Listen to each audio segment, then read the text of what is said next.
শুনুন, আমি ইউটিউবে ভিডিওতে দেখলাম অদিতি মুন্সির স্বামী দেবরাজকে পুরুলিয়া থেকে ধরে নিয়ে আসা হয়েছে। এখন দেবরাজকে আপাতত 7 দিনের জন্য পুলিশ কাস্টাডিতে রাখা হবে। শোনা যাচ্ছে দেবরাজের নামে নাকি 200 কোটি টাকার সম্পত্তি আছে, আরও বেশিও হতে পারে, বেনামে আরও আছে। দেবরাজ নাকি তোলাবাজি করতো, কাটমানি করতো, আবার কেউ যদি টাকা পয়সা না দিতে যেত তাকে নাকি হুমকিও দিত। এটা দেখা যাচ্ছে, মানে ইউটিউবে দেখলাম, এখানে দেখে ভিডিওটা করা হচ্ছে। সঠিক খবর কি সেটা জানি না, যেটা মানে ইউটিউবে দেখা যাচ্ছে সেটাই বললাম।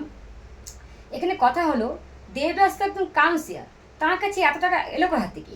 তারপর অদিতি মুর্শিদে আছে, সেও তো একজন গায়িকা, গায়িকারও এত টাকা কোথা থেকে আসলো যে 200 টাকার মানে 200 কোটি টাকার সম্পত্তি ওদের আছে, আবার বেনামে আরও আছে।